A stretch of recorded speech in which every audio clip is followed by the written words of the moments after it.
Hey guys, so almost 5 years ago, I posted this video on my channel. Crazy it's been that long. It feels like I just filmed that last year. Time flies. If you've watched any of my videos lately, you already know I'm downsizing. I've purged a bunch of my plants. I'm at a much more comfortable point with the amount of plants I have in my house. It doesn't overwhelm me anymore. Back then, yeah, it overwhelmed me. It did. Maybe I hid it. I think I definitely hid it well, but I was overwhelmed. Not anymore. So I want to give a little Hoya collection update and show you which Hoya I've kept in my collection. Also, elephant in the room, I did post this video pretty recently, last year, expressing my reasons for disliking Hoya plants, and I think keeping Hoya in an indoor collection come with their own, shall we say, unique characteristics that can make them a little difficult or annoying in different ways from other kinds of plants. So yeah, I do still stand by all of that. These reasons are why I really needed to drastically downsize my Hoya collection in the first place. That is all still true. Even though it is true, I do love the Hoyas I've kept.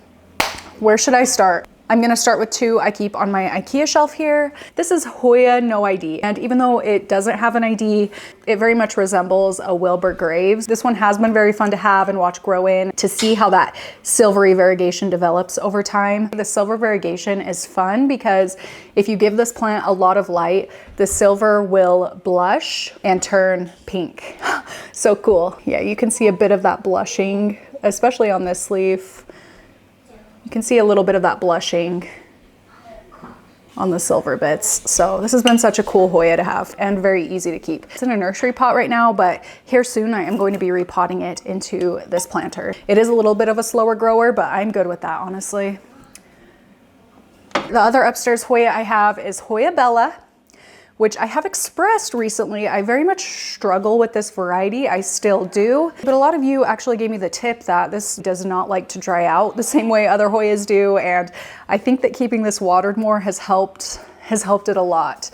We're still a little bit touch and go. Every watering that passes, I'm feeling just a little bit more and more confident in keeping this, but this is all three of the Bella varieties: Annick Bois, Louis Bois, and then of course the green one. So yeah, it's really cool. Even though this is one of my more struggle varieties, I just will not give up on it. I did have the green variety and one of the variegated ones when I filmed that first video, so you can see a comparison of how they've grown. Not much, but hey, we're clinging to life and I'm good with that. I'm good with that. I do think this is kind of a fun one to play around with. Should we just get my other struggler out of the way since we're talking about strugglers? Yeah, this one I am at the end of my rope. Maybe you guys will be able to help me with some care tips for this as well. This is a Linearis and we are very much struggling. I don't know how to take care of this. I feel like in my mind I've tried everything for this, but clearly I haven't because I haven't been able to figure it out. I don't know, I guess this vine looks pretty healthy. If you have any Hoya Linearis tips, I would really appreciate it, and I'm sure the plant would really appreciate it also. I do not know what is going on here.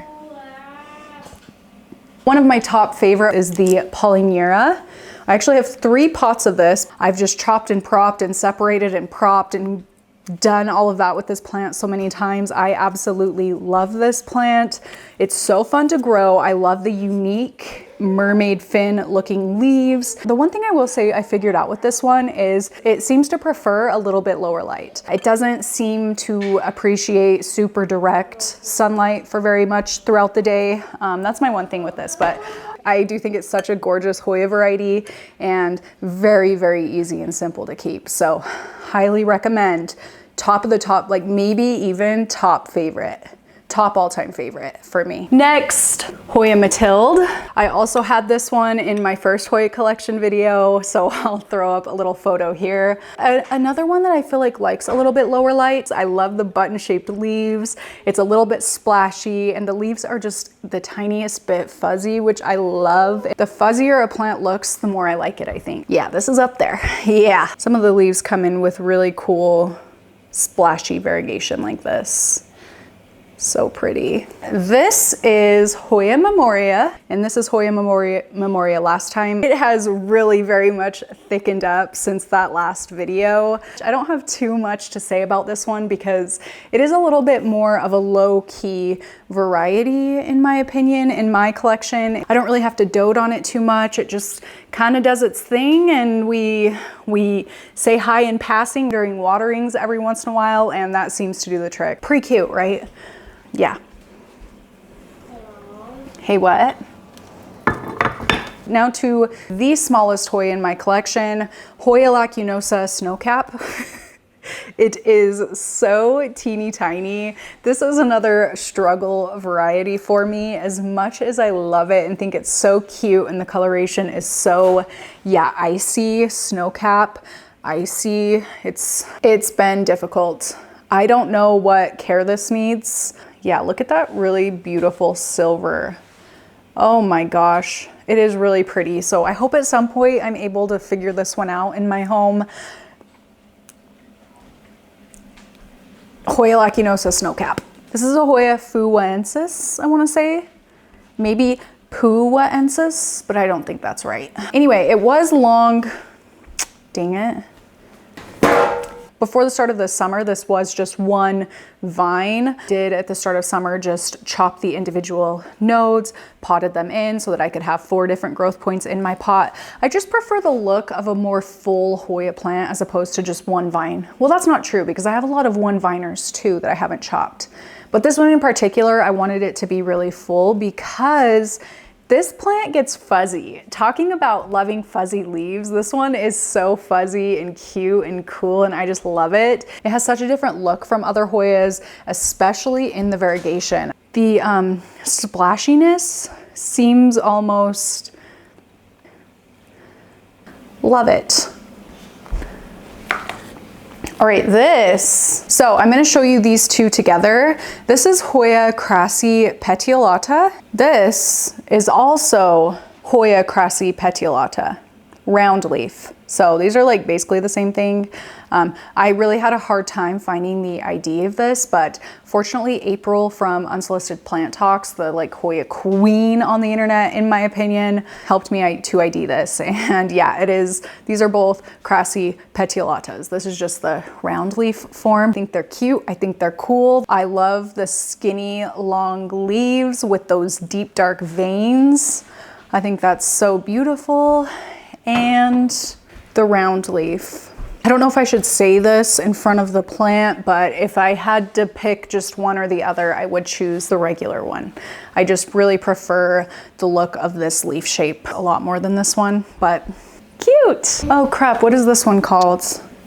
Erythrina. Something cool about the sun stressing on this plant is it can get so deep dark purple. Here's the most recent leaf it put out, other than this little teeny guy here, but isn't that so pretty? I just love the texture of this one. There is something about the texture of this one I really, really enjoy. I do have some leaves popping out pretty much on kind of all over, so I think that's a good sign. Good sign. Oh, and down here too. Erythrina. I forgot I really wanted to mention this funny little story about this plant. So I originally saw this plant on a very popular Hoya Instagram page who posts those super clickable, big, beautiful Hoya photos. This person posted a photo of their Erythrina, and a buddy of mine on Instagram commented on that Erythrina photo and said, "Oh my gosh, it looks like a raisin." The gal whose photo it was got like super pissed about it and went on a rant on her Instagram story. Anyway, that's my first introduction to this plant. I really liked that whole experience. It was kind of fun and dramatic and ridiculous, and it made me fall in love with this plant. So yeah, kind of funny. This is Rotunda Flora. One I historically have struggled with, but I do think we're on the mend now because it did recently bloom. We still got some of the little buds hanging on there. We got a few peduncles here. It seems like it's pushing vine growth pretty well, and I really do keep this one around because I love the leaf shape. They're just so, they look like little fingers or toes or something. That is just like the weirdest shaped leaf. They're also a little wrinkled, which I really like that. I love a textured leaf. And yeah, it's just a weird shaped, funky looking plant, and I'm sure you know I love a funky, wonky looking plant. This fits the bill. This next one I have been calling a Hoya Versiata for so long because that's what it was. When I got this plant, it was called a Hoya Versiata. Well, no, they changed the name. It's now a Hoya Versiata. Something like that. This is one of my all-time favorite varieties. It was on my wish list for such a long time. What I love about it is the speckling on the leaves and how easily that speckling blushes. I do keep this in a south window to end up with that like pinkish speckling, and I just think it's so pretty. Like, it gets pretty hot pink. You can see it really well on this leaf here, but I just love that. And this sucker is popping so many leaves. When I got this, it was a gift. It was one leaf cutting, and this is what it has grown into in a couple of years. This has been very exciting to watch grow and take care of. I just love it. I think it's so pretty. This is definitely like, this is probably up there. This actually might be my #1 favorite Hoya. As I'm looking around, this beats out, no, Polyura still wins. This is #2. Speaking of rankings, I'm gonna rank this one dead last. This is a Parasitica Splash. This was a plant I had on my wish list for a very long time. I got it in my collection and I just don't really love the growth pattern. I don't know, there's just something kind of awkward about it to me. The one I have in particular is a Splash. Well, it's supposed to be, but it keeps reverting. It just isn't happening. So I'm gonna roll with it and let it come in not variegated, but it is a little bit of a bummer because silvery Hoya variegation is something I really love about the splashy Hoyas. Like, I just love that silver look. Not so much here, although this did bloom for me one time and that was really, really exciting. I did really enjoy that. So that's, I think, why I keep this one around, because I am very much anticipating blooms. I do love when a Hoya blooms. This, another up there variety for me. This is my Siam Ruby. This one never really stood out to me, and I didn't even know the identification of it until like today. It has become one of my favorite Hoyas, one of my favorite plants even, I would say, in my collection. I think it is so cute. I love a big monstrous leaf. And as far as Hoya goes, these are pretty like monstrous looking leaves. They get pretty big. It's such a healthy looking, veiny, deep green plant. What more can I ask for? Not only do I love the leaf size and shape, they seem to grow in pretty compactly. There's not a whole lot of space between leaf growth. This is just one vine, and you can see how like full and healthy and lush it looks right here. I just love that. This one blushes in a very unique way. The edges of each leaf get really, really dark red. On the border, it's actually kind of purple. It's just so cool, so pretty, and very, very striking and eye-catching. Even down in my plant room where this lives, this stands out on my plant shelf, even when it's mixed in with like a whole bunch of plants. And I love when a variety can do that, when it can really stand out on its own in a sea of other plants, you know? So I love it. I think it's so pretty, it's so cool. All right. This is my Hoya Albato. I recently repotted it because I'm sure you noticed there's like kind of a lot of lightning, yellowing kind of leaves here in the middle. The plant was so dramatically root bound. I needed to pot it for like at least a year, but I just kept putting it off. So at some point I will probably trim those yellowing leaves back a little bit. I'm just not quite there yet. I want to give the plant a little bit more time to acclimate. The last couple of summers it blooms like 3 or 4 times, and I love the way they smell. These blooms smell so florally sweet, not like rosy floral, like jasmine-y, lilac-y floral. I love that because a lot of Hoya blooms stink. This is not one of them. Not one of them. How can a leaf be so almost perfectly circular like that?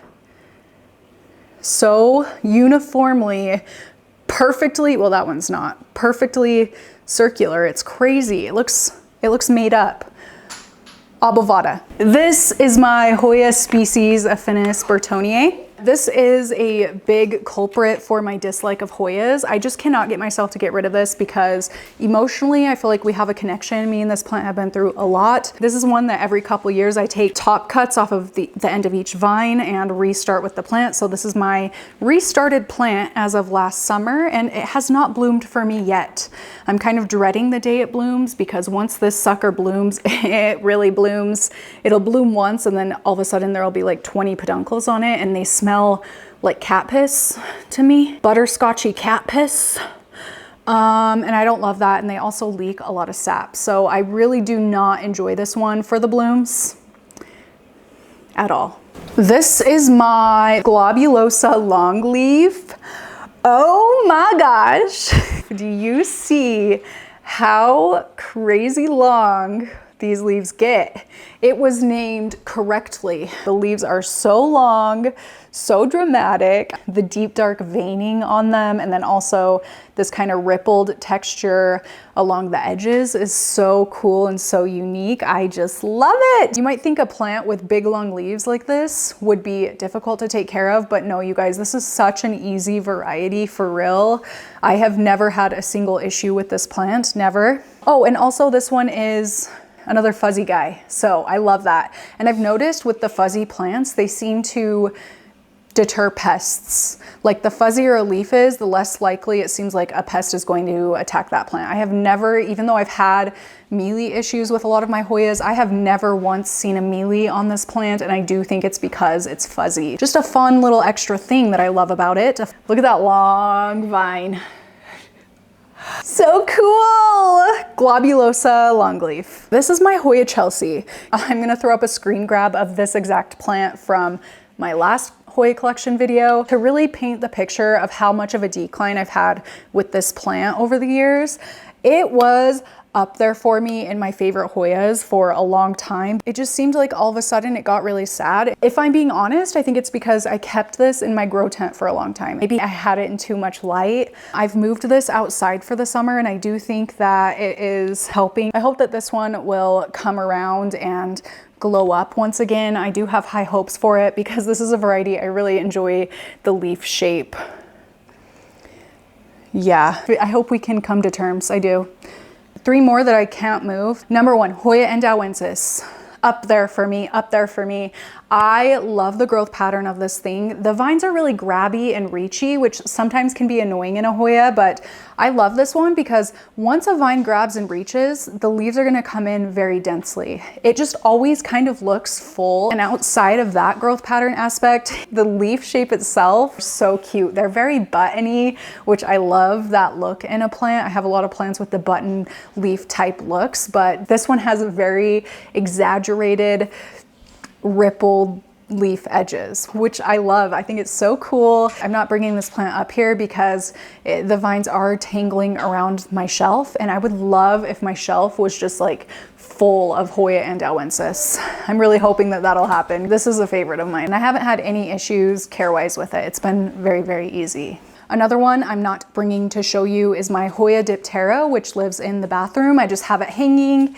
It's a pretty big plant, pretty full plant, and I'll be honest, I think this one is a little bit of a more boring variety, but what it lacks in excitement, like leaf-wise, it makes up for in just like its willingness to grow and really take off. This is what it looked like. This is what it looks like now. So easy breezy, and I just love it. It also can tolerate lower light and still grow pretty well compared to a lot of the Hoyas. Like most Hoyas like a lot of light, it seems like. This one likes a lot of light. It doesn't necessarily need a ton of light. Last Hoya I am not going to be moving is my Hoya Fungi because it's in bloom. It has 3 different peduncles popping off right now, and I didn't want to knock any of the blooms as I was moving it around. This is another one that I don't keep necessarily for like leaves. It's kind of a more basic, not to be mean, but basic looking plant in my opinion. I really love how this one blooms. I love the smell of the blooms. It's very, very sugary. Makes me so happy every time I walk into the room and get a whiff of that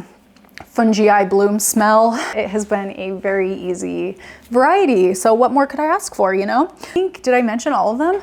Wow, my collection has very minimized. Even though I have a lot less Hoyas in my house now, I get an equal, maybe even greater amount of satisfaction out of the Hoyas I do have than I did back then when I think I kept maybe too many Hoyas.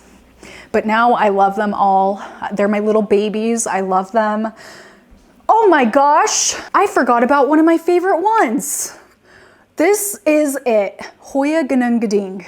Okay, how could I forget this one? Wow, I think I was saving the best for last. Gorgeous, gorgeous veinings. The leaves can get pretty big, and it is the most beautiful sun stress plant ever. Mine is not incredibly sun stressed right now, but it gets very like sunsetty. Like you can see these ones here. It can get very sunsetty, deep, vibrant, orangey reds. I'm hoping that next summer it'll sun stress a bit more. I didn't move it directly into the south window until late this summer, but yeah, next summer I am really hoping for some pretty dramatic blushing. So I love this one. Are you kidding me?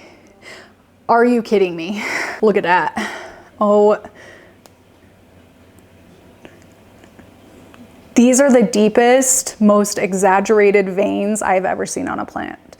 And that combined with the blushing, I think is what really sets this one apart for me. I hate to end the video on this one, but this is my camera storage is full. So this last plant is a Finlaysonia ripple. It is a struggler for me. I think we're coming around. I think we're figuring each other out, and the plant is doing a lot better now. In fact, it bloomed for the first time this summer, but I don't know. I'm not holding my breath or anything that this plant is going to like take off at any point.